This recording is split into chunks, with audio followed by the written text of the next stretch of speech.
মধ্যপ্রাচ্যের আকাশে যখন যুদ্ধের ঘনঘটা, তখন স্বাভাবিকভাবেই সাধারণ মানুষের মনে বাসা বেঁধেছে দুশ্চিন্তা। আগামীর দিনগুলোতে রান্নার চুলা কিংবা যানবাহনের চাকা সচল থাকবে কিনা এমন শঙ্কা অনেকের মনেই ঘুরপাক খাচ্ছে। বিশ্বজুড়ে তেলের বাজারে যখন চরম অস্থিরতা, ঠিক তখনই দেশের জন্য এলো এক স্বস্তির খবর। বিদেশের উত্তাল সমুদ্রপথ পেরিয়ে বাংলাদেশের জ্বালানি বহনকারী জাহাজগুলো যেন নিরাপদে বন্দরে ভিড়তে পারে, সেজন্য তৈরি হয়েছে এক বিশেষ সুযোগ। ফলে অনিশ্চয়তার মেঘ কেটে গিয়ে যেন দেখা দিয়েছে আশার আলো।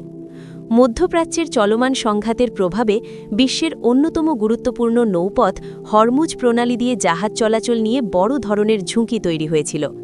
এই পথ দিয়েই বিশ্বের বড় অংশের তেল পরিবহন করা হয়। তবে বাংলাদেশের কূটনৈতিক তৎপরতায় সেই আশঙ্কা অনেকটাই দূর হয়েছে। সংশ্লিষ্ট সূত্র জানিয়েছে, ইরান সরকার বিশেষ আশ্বাস দিয়ে বলেছে, বাংলাদেশ যদি তাদের তেল ও এলএনজি বহনকারী জাহাজগুলোর বিষয় আগেভাগে তথ্য দেয়, তাহলে সেগুলোর চলাচলে কোনো ধরনের বাধা দেওয়া হবে না। এই একটি সিদ্ধান্তের ফলে দেশের জ্বালানি সরবরাহ নিয়ে বড় ধরনের দুশ্চিন্তা আপাতত কেটে গেছে। মাঠ পর্যায়েও এই স্বস্তির প্রতিফলন ইতোমধ্যে দেখা গেছে।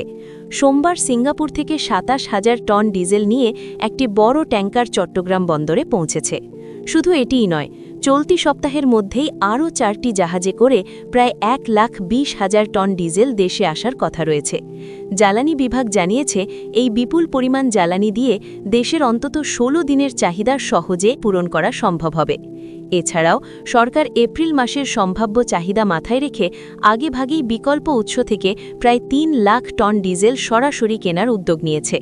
এই কঠিন সময়ে বাংলাদেশের পাশে থাকার আগ্রহ দেখিয়েছে বন্ধুপ্রতিম দেশ চীন ও ভারতও।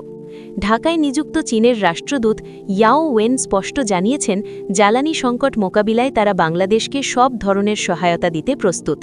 এদিকে দেশের ভেতরে যেন কেউ কৃত্রিম সংকট তৈরি করতে না পারে, সেজন্য কঠোর অবস্থান নিয়েছে সরকার। বাজার তদারকি জোরদার করতে বাংলাদেশ পেট্রোলিয়াম কর্পোরেশন কেন্দ্রীয় ও আঞ্চলিক উভয় পর্যায়ে বিশেষ মনিটরিং সেল গঠন করেছে।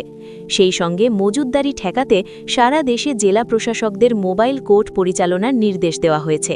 সব মিলিয়ে বলা যায়, বিশ্ববাজারের এই অস্থির সময়েও দেশের জ্বালানি খাতকে স্থিতিশীল রাখতে সর্বোচ্চ গুরুত্ব দিয়েছে সরকার। তো এই ছিল আজকের গুরুত্বপূর্ণ আপডেট। ভিডিওটি যদি ভালো লাগে তাহলে অবশ্যই একটি লাইক দিন। আর এমন আরও গুরুত্বপূর্ণ জাতীয় ও আন্তর্জাতিক খবর পেতে আমাদের চ্যানেলটি সাবস্ক্রাইব করে পাশে থাকা বেল আইকনটি অন করে রাখুন। ধন্যবাদ।